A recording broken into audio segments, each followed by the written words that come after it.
میرے بھائیو، سیدنا یونس علی نبینا علیہ الصلوۃ والسلام کی شخصیت بڑی غیر معمولی شخصیت ہے، اس حوالے سے کہ یہ پیغمبروں میں واحد پیغمبر ہیں جن پر اللہ تعالیٰ نے ان کی لغزش کے سبب عطاب فرمایا۔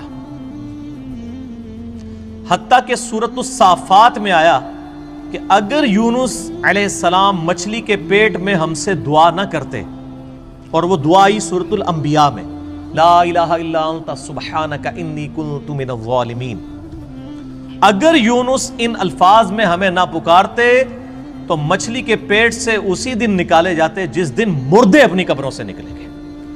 اتنا عطاب، اتنا جلال اللہ کا کہ یونس کی غلطی اتنی سویر نوعیت کی کہ جس دن مردے قبروں سے نکالے جائیں گے اس دن ہی پھر اللہ تعالیٰ فرماتے ہیں ہم یونس علیہ السلام کو مچھلی کے پیٹ سے نکالتے ہیں۔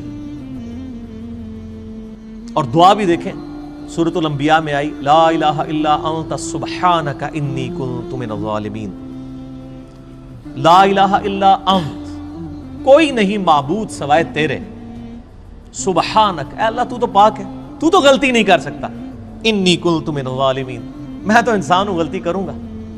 کیا زبردست انداز ہے جی توبہ کرنے کا۔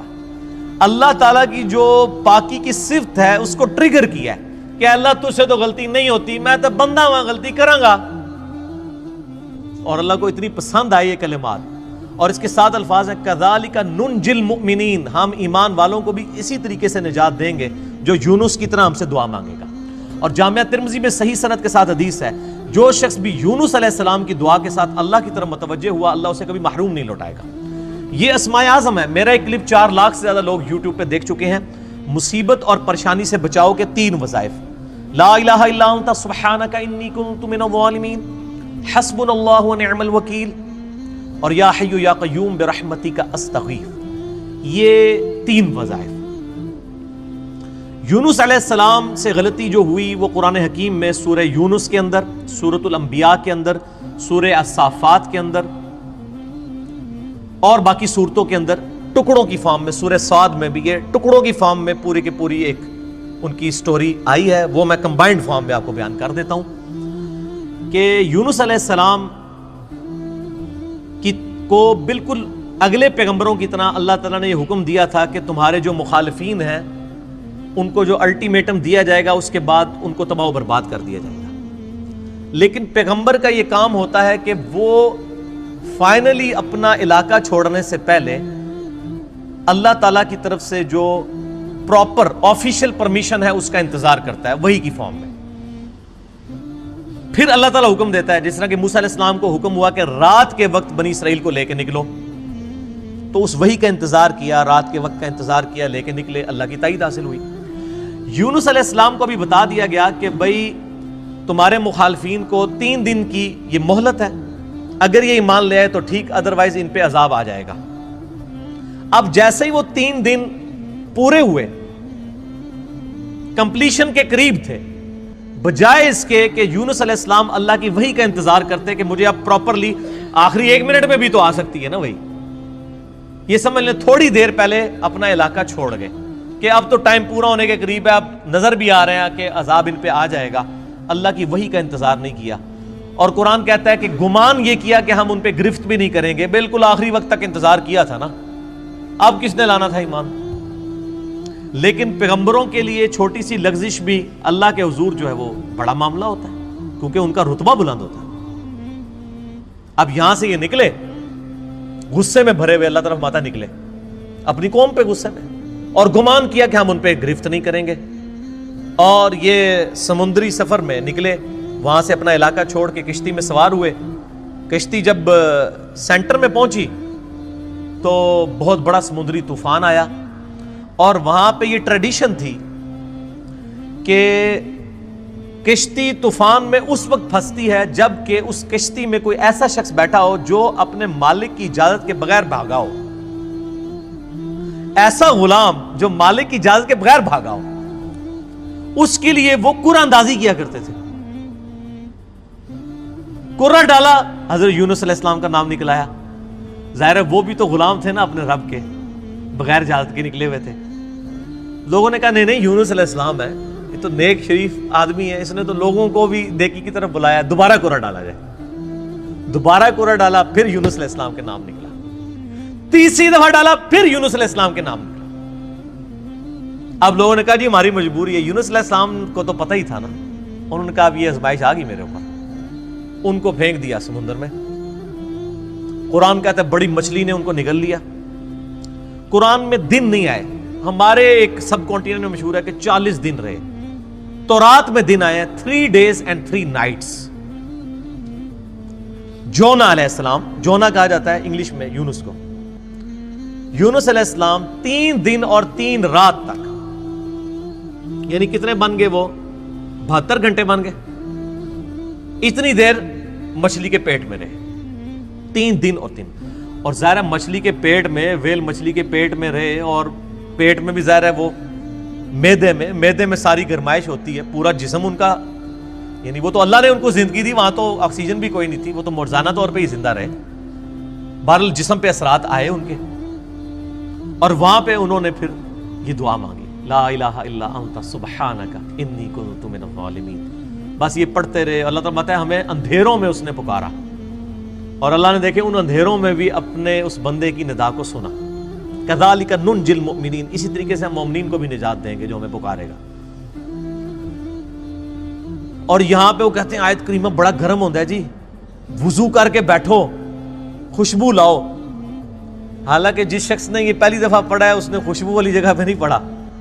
مچھلی کے تعفن والی سب سے زیادہ جگہ میدے ہی ہوتی ہے. میدے میں ہی سارا تعفن ہوتا ہے. یہ ڈکار آپ جتنے لیتے ہیں سب کچھ گیسیں ساری میدے میں ہی ہوتی ہیں. اللہ کے ذکر کے لیے کوئی پروٹوکول نہیں. صحیح مسلم میں حدیث ہے کہ نبی علیہ السلام حالت جنابت میں بھی اما عائشہ کہتی ہیں اللہ کو یاد کرتے تھے. اور جامعہ ترمذی اور ابو داؤد میں مولا علی علیہ السلام سے حدیث ہے کہ نبی علیہ السلام کو قرآن پڑھنے سے حالت جنابت کے علاوہ اور کوئی حالت مانے نہیں ہوتی تھی. قرآن کے لیے جنابت سے آزاد ہونا شرط ہے.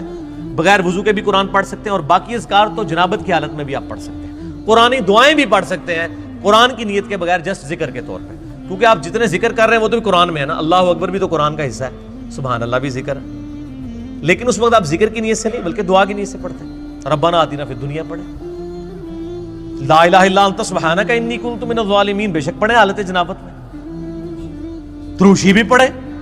ادھر مشہور کیا جی دروشی بھی مطلب بغیر وضو کے نہیں پڑھتا. یار آپ لوگوں نے کیا باتیں مشہور کی ہیں اللہ کے بندو. یہ ساری جذباتی ڈاکٹرائنز ہیں. ٹھیک ہے جی, دروشی پہ میرا مسئلہ نمبر 56. اور میں آپ کو بتاؤں یہ وہ ڈاکٹرائن ہے جو ہمارے علماء نے کتابوں میں بھی نہیں لکھی ہوئی, صرف عوام کو پٹیاں پڑھانے کے لیے. کچھ ایسے جھوٹ ہیں جو ان کو اتنی شرم آئی کہ کتابوں میں بھی نہیں ہے, صرف پبلک کو پٹی پڑھانے کے لیے. جیسے جی وہ بت رکھ کے آتے تھے اس لیے رفع الیدین ہوتا تھا. اب یہ اتنا بڑا جھوٹ تھا کہ کتاب میں نہیں لکھا انہوں نے. بہرحال یہ ان کی جو جعلی اور کمزور روایتیں ان سے زیادہ کارآمد ہے. عام آدمی کو یہی پتا ہے کہ جی وہ جی بت رکھ کے آتے سن, چل گیا, شڑول چھوڑی, شڑول چل گئی ہے, دوسری چیز نہیں چلی. اور پھر ہم بھی پھر اس کا جواب پھر شڑول سے ہی دیتے ہیں, اینٹی وینم پھکی الزامی جواب. اچھا ہم کہتے ہیں اچھا یار یہ منع ہو گیا تھے عید دی نماز پڑھی جائے کدے, کہتے ہیں ہاں تو عید ہی بار بار کر دو. آہو جی اسی تے سوچے ہی نہیں کدے. ہاں تو تہاڈی مولوی نے مت ماری ہے نا کہ اس دن جڑا بت رکھ کے آندے ہو تسی, عید والے دن بھی تو آپ کرتے ہیں, پھر وطر کا بھی کرتے ہیں. بہرحال میں ایک ضمن بات ذہن میں آ گئی کیونکہ مجلس میں پھر اسی طرح گفتگو ہوتی ہے. اچھا تو یونس علیہ السلام کو اللہ تعالیٰ نے پھر نجات دی. پھر قرآن حکیم میں آتا ہے کہ مچھلی نے ان کو اگل دیا کنارے پہ. وہاں اللہ نے قرآن حکیم میں آتا ہے ان کے لیے کدو کی بیل اگا دی. ظاہر ہے کہ جسم پورا ایک وہ اثرات کی وجہ سے جسم کے اوپر نئی ایک کھال ان کی اگی, دوبارہ سے ان کے سارے معاملات ہوئے, اور اللہ تعالیٰ نے ان کو ایک نئی زندگی دی اور ان پہ عطا فرمایا. اس کے بعد معاف کر دیا. لیکن آپ دیکھیں کہ اس غلطی کا ایک تو عتاب یونس علیہ السلام پہ آیا, اور دوسرا اس کا کریڈٹ ان کی امت کو مل گیا. امت کو کریڈٹ مل گیا اس ڈیبٹ کا. اور سورہ یونس جس کا نام ہی سورہ یونس ہے, اس میں حضرت یونس علیہ السلام کا نام آیا ہے. اللہ طرف آتا ہے کبھی ایسا نہیں ہوا کہ کسی قوم پہ عذاب آ کا فیصلہ ہو جائے اور وہ عذاب ان سے ٹل جائے, الا قوم یونس, سوائے قوم یونس کی, کہ یونس علیہ السلام کی قوم سے یہ عذاب ٹل گیا. کیوں؟ جب یونس علیہ السلام وہاں سے نکلے اور عذاب کے اثار نمایاں ہوئے. عذاب ٹلنا کوئی نہیں تھا. عذاب تو فرعون پہ بھی آیا, اس نے بھی تو کہا تھا نا میں ایمان لایا موسیٰ اور ہارون کے رب پہ. اللہ نے کیا فرمایا قرآن میں, الآن, اب لایا, کوئی فائدہ نہیں, ڈبو دیا. یہاں پہ بھی جب عذاب سامنے آیا نا, پوری قوم یونس تقریباً 1,00,000 اور اس سے چند زائد لوگ تھے, سارے کے سارے سجدے میں گر پڑے. انہوں نے کہا یا اللہ معاف کر دے, معاف کر دے, معاف. یونس علیہ السلام واپس قوم میں, قوم زندہ کی زندہ. اب یونس علیہ السلام کے لیے بھی ایک حیرانگی تھی, ایک پاسے میں بھی عذاب کٹیا, دوسرے پاسے قوم بھی بچ گئی ہے, تو میں اب ان کو کیا منہ دکھاؤں گا جا کے کہ میں ان کو تو الٹیمیٹم دے کے گیا تھا, میں اپنی بھی لغزش کے اوپر عذاب بھگت آیا ہوں اور یہ بھی بچ گئے ہوئے ہیں. لیکن ان کو پتہ ہی نہیں تھا, قوم تو ایمان لا چکی تھی, تو انہوں نے آتے ہی آپ کے ہاتھ میں بیعت کر لی. اللہ تعالیٰ نے حضرت یونس علیہ السلام کی اس لغزش کو کریڈٹ بنا دیا ان کی امت کے لیے بھی, یونس علیہ السلام کو بھی ایک آزمائش سے گزارا. اب یہاں پہ بڑی امپورٹنٹ بات میں آپ کو کروں, خصوصاً ہم مسلمانوں کے لیے. بخاری اور مسلم دونوں میں حدیث موجود ہے, ایک یہودی اور ایک مسلمان کا جھگڑا ہوا. باقی روایتوں میں آتا ہے کہ وہ مسلمان سیدنا ابوبکر صدیق تھے رضی اللہ تعالیٰ. یہودی نے کہہ دیا کہ اللہ تعالیٰ نے موسیٰ علیہ السلام کو تمام جہان والوں پر فضیلت دی. یہ بخاری مسلم دونوں میں حدیث ہے. مسلمان نے کہا اللہ تعالیٰ نے ہمارے نبی علیہ السلام کو تمام جہان والوں پر فضیلت دی. جھگڑا ہوا, مسلمان کو غصہ آیا, اس نے اس یہودی کو تھپڑ مار دیا. وہ یہودی اپنا مقدمہ لے کر نبی علیہ السلام کے پاس آیا.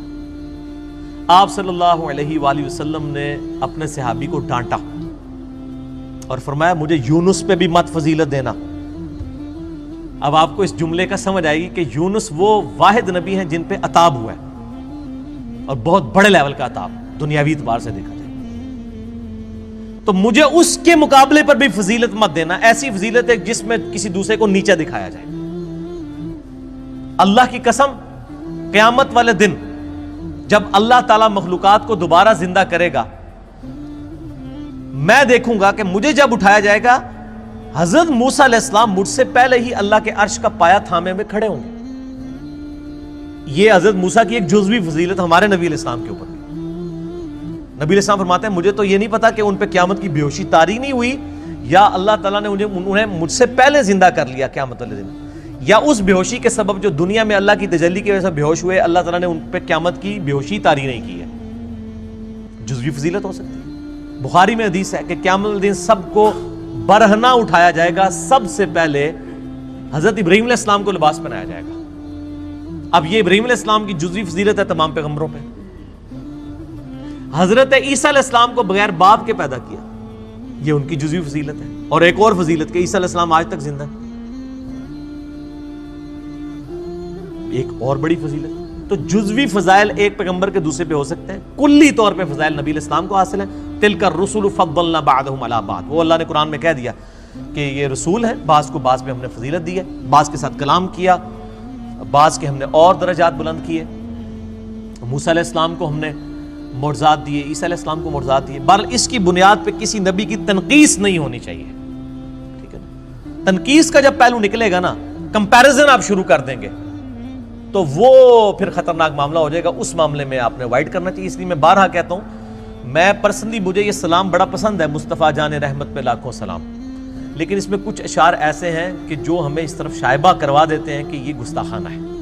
کس کو دیکھا یہ موسیٰ سے پوچھے کوئی, آنکھ والوں کی ہمت پہ لاکھوں سلام. یار حضرت ابوبکر صدیق جب یہودی کے ساتھ یہ معاملہ کر رہے ہیں تو نبی علیہ السلام نے ان کو ڈانٹ دیا ہے, اور آپ 1400 سال بعد آ کے کہہ رہے ہیں موسیٰ تو نہیں دیکھ سکے تھے, ساڑھے نبی نے دیکھ لیا. آپ کے ساتھ بھی وہی کچھ ہوتا, بلکہ اس سے زیادہ ہوتا جو کہ اس مسلمان کے ساتھ ہوا تھا. اس لیے کہ آپ ایک غلط ٹریک کے اوپر چڑھ رہے ہیں, نبی علیہ السلام کی ذات کی ایک غلط تعریف بیان کر رہے ہیں. آپ ویسے بیان کریں کہ ہمارے نبی علیہ السلام نے خواب میں اللہ کی زیارت کی ہے, یہ ضرور بیان کریں, لیکن کمپیریزن نہ کریں. یہ والا جو معاملہ ہے غلط. تو اسی کو کہا جاتا ہے تفضیل بین الرسل, تفضیل عربی میں کہیں گے. ایک رسول کو دوسرے پہ فضیلت دینا یہ جائز اور حلال ہے, قرآن نے بھی دی ہے, لیکن تفریق بین الرسل, رسولوں میں فرق کر دینا ایمان لانے کے اعتبار سے یا کسی کو اونچا نیچا دکھانے کے فوت, یہ حرام ہے. تفضیل بین الرسل جائز ہے, تفریق بین الرسل حرام ہے. حضرت عیسیٰ علیہ السلام کا بھی گستاخ اتنا ہی بڑا گستاخ ہے جتنا ہمارے نبی علیہ السلام کا گستاخ ہے. ایک بندہ سارے پیغمبروں کو مانے ہمارے نبی کو نہیں مانتا وہ بھی کافر ہے. ایک بندہ ہمارے نبی کو مانتا ہے سارے پیغمبروں کو مانتا ہے حضرت موسیٰ علیہ السلام کو نہیں مانتا وہ بھی کافر ہے. تو لا نفرق بین احد من رسلہ وقالوا سمعنا واطعنا غفرانک ربنا والیک المصیر.